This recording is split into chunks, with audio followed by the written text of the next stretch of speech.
We're going to break down my final Dallas Cowboys 7-round mock draft in just a second, plus the trade-up rumors that are out there. But first, if you are excited and fired up and hyped and whatever adjective you want to use or whatever the proper term is for the NFL draft to start, show it by liking this video. We will be live unless there's a crazy trade-up for the Cowboys' first-round pick. So make sure you're subbed and like the video right now.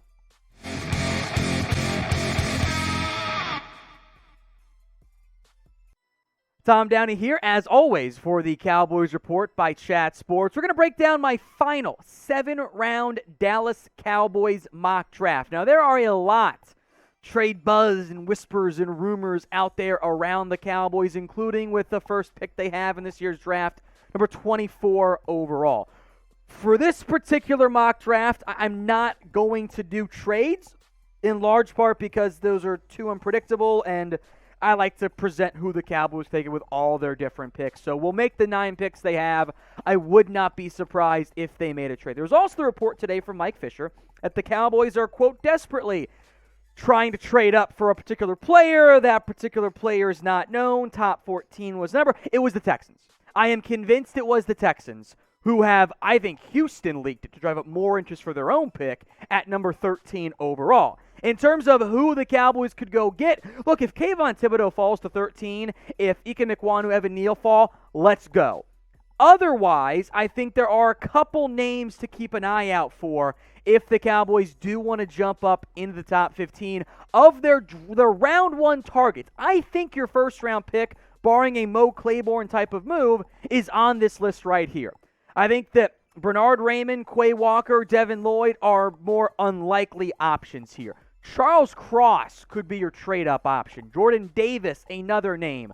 One of those 3 receivers, I like Drake London the best out of that grouping. I wouldn't hate a trade-up for him. I think they're kind of hoping Burks and maybe Olave, but I doubt it end up falling. Zion Johnson, Kenyon Green feel like strong targets at number 24 overall. So keep an eye out for a trade-up for a guy like a Cross, a London, maybe a Jordan Davis. If they stay at 24, I'm going to shoot my shot and say Kenyon Green is going to be the pick. Now, there has been the late buzz about a rather unclear knee issue for Kenyon Green that might be a problem in the future. We'll see if that actually ends up being the case, but I would feel very comfortable with this pick, knowing that it doesn't appear to be anything remotely concerning right now. Kenyon Green, Zion Johnson, Chris Olave are all right by each other on my board. Traylon Burks a little bit further down. Both Green and Johnson are top 20 guys for me. I think he's a plug-and-play starter day one at left guard, and you fill one of your bigger needs on your roster. Now, there were some penalty issues early last year, 7 penalties in 8 games, and then really tighten that up down the stretch for a player who, in back-to-back weeks, started at right guard, and left tackle, which is profoundly difficult to do. If Green's the pick in round 1, I'd be very happy with it. So what do you guys think? I want to hear from you. Who will the Cowboys draft in round 1? This is a prediction, not who you want. Predict it for me. Who do you think the Cowboys will take in round 1 of this year's draft? This is going to be the pinned comment on today's video. So if the ad break comes on YouTube, take advantage of it. Head down there and let me know. I did the sim for the rest of these picks here. I just went with my gut at 24. Jalen Tolbert, the receiver from South Alabama, is my selection here. A lot of the receivers were gone, even Alec Pierce. And I wonder if the Cowboys don't want to go invest in a slot-only receiver. Tolbert's a very promising player for me. He is an older prospect. He is 23 as a rookie. Only one Power 5 opponent since 2019, but that was against Tennessee, where he went for 7, 143, and 1.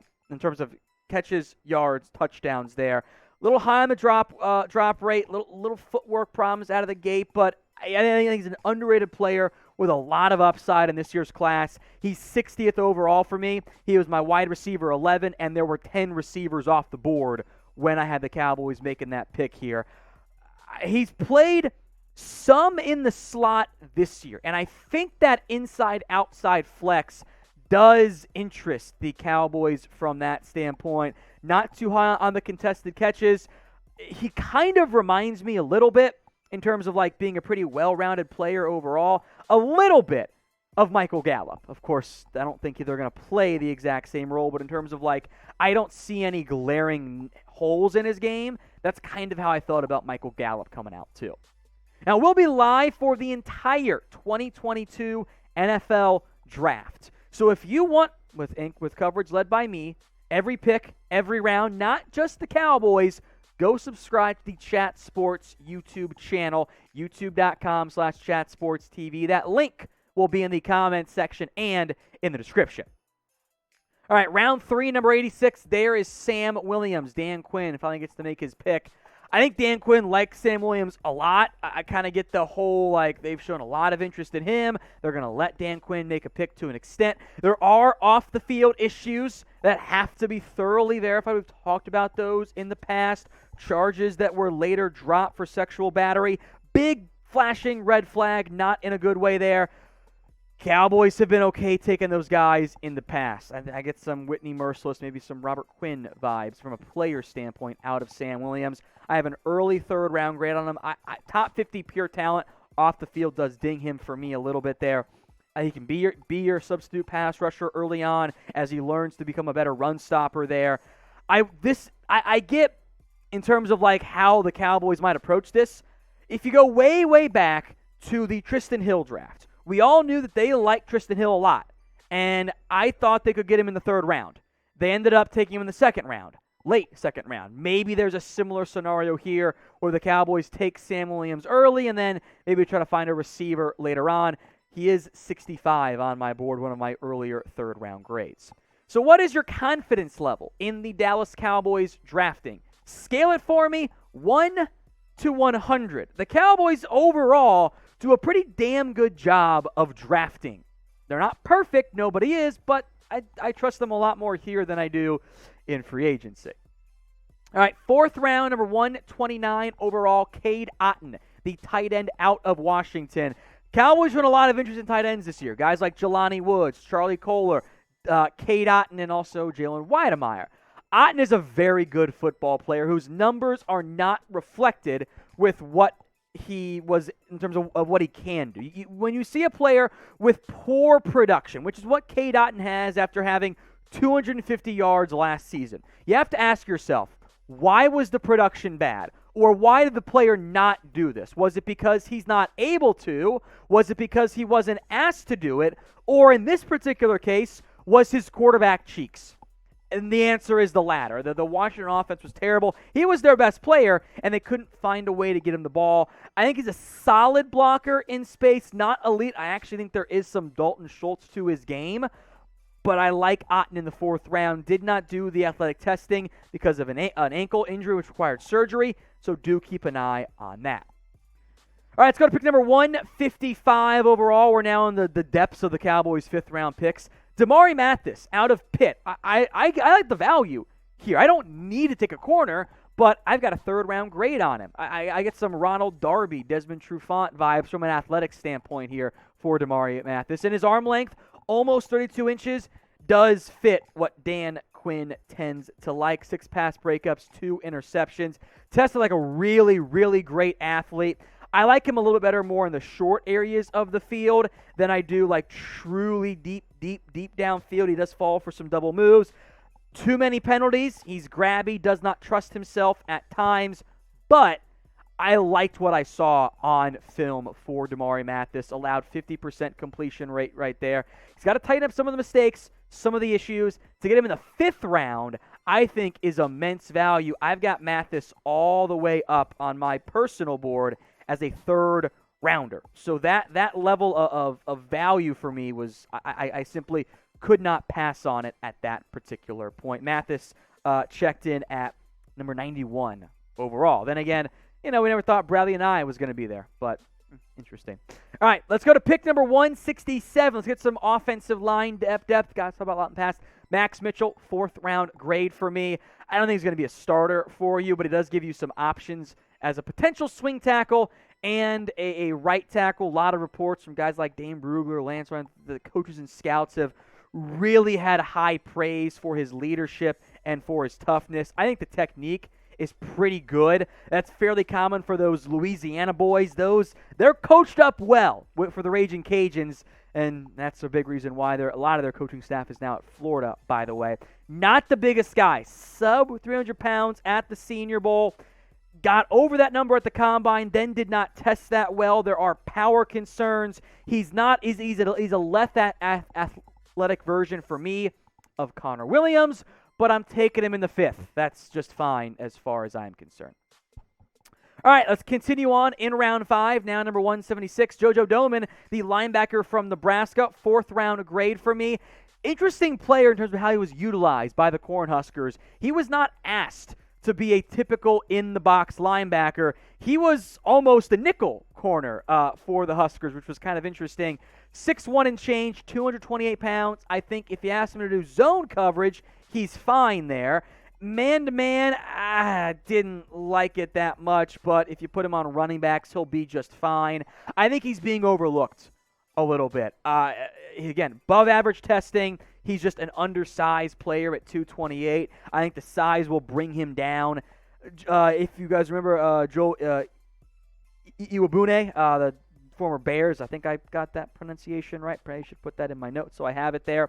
I don't love him against as a run stopper. There is coverage value here, especially in zone scheme. Good tackler as well. Just can he hold up as an interior in the box player? What do you think is the Cowboys' biggest need? Jerry Jones says they had no needs, but they do. It's left guard. They have nobody who's going to start for them at that position. So let me know what you think the Cowboys' biggest need is in the comments section. I did it. I took a kicker. I am uncertain if the Cowboys will actually do it. I spent more time on kickers this year than I ever had in any pre-draft process, and that is me asking for help, just from a personal standpoint. If you're going to draft a kicker, sorry Texas, sorry Oklahoma fans, Cade York is the one to go do it. Now, I would just not draft a kicker, and hey, maybe Gabe Bertzix or Cameron or Dicker is available for you, which, by the way, I kind of think Dicker might be better as a punter, but I digress anyway. York was really good at LSU, big-time leg. If you're going to take one, do it in the 6th. I don't know if York will actually fall there for the Cowboys, but you know what? They need one. Maybe they let Bones Fossil pick one. We'll see. Maybe Fossil thinks he doesn't need a draft kicker, which, for the record, I agree with. You can find guys as UDFAs. There's several that make sense, but we'll see on that front. All right, final pick. I went with Hassan Haskins because I like the value a lot here of the guys that I was sitting looking at the board. I'm like, I don't love that guy. Don't love that guy. Haskins, and this is my player comp for him, he is the not great version of Zeke. The one who doesn't bring you a bunch of big explosive plays, the one who's not going to be a dynamic third down production guy but can catch the football, is a good pass protector, and does a good job of falling forward. That is the Zeke Elliott. Now, the difference is 6th round pick versus one of the highest paid backs in the NFL. I've got a 5th round grade on him. Special teams value here as well. He would compete with Rico Dowdle to be RB3. The loser, you would hope, then sneaks onto your practice squad. We're not done with this video. I'm going to look at some undrafted free agent options I've never done before a draft, but I got some decent names to keep an eye out for. But I want you to grade my final mock draft. A, B, C, D, or F. Grade this final mock draft. Let's look then at some potential names to keep an eye out for. If these guys don't get drafted, I'm sure some of them will. Focused on players, the Cowboys all showed interest in these guys at some capacity, so that's why I got a pretty good feel for it here. Brock Purdy, quarterback, Iowa State. He might get drafted, but I would not do that. Malik Davis, the running back from Florida, was a pre-draft visit for some reason. Reggie Roberson's a local guy. Jalen Weidemeyer does have a draftable grade for me, but he tested so poorly in the 40-yard dash that I don't really think he is going to get drafted. So maybe you sign him. I'm fine with that. Dawson Deaton was a visit for the Cowboys. Late-round guy if he gets drafted. Same with David Anini out of Houston. Same with Luigi Villain, by the way, from Wake Forest. So these all could be late-round picks, 6th round, or maybe they just get him as UDFA. James Houston, who I actually like a decent amount. I liked him more than I thought I was going to. Devin Harper from Oklahoma State, and then also Darren Bland, who I almost had as my 6th round pick for the Dallas Cowboys.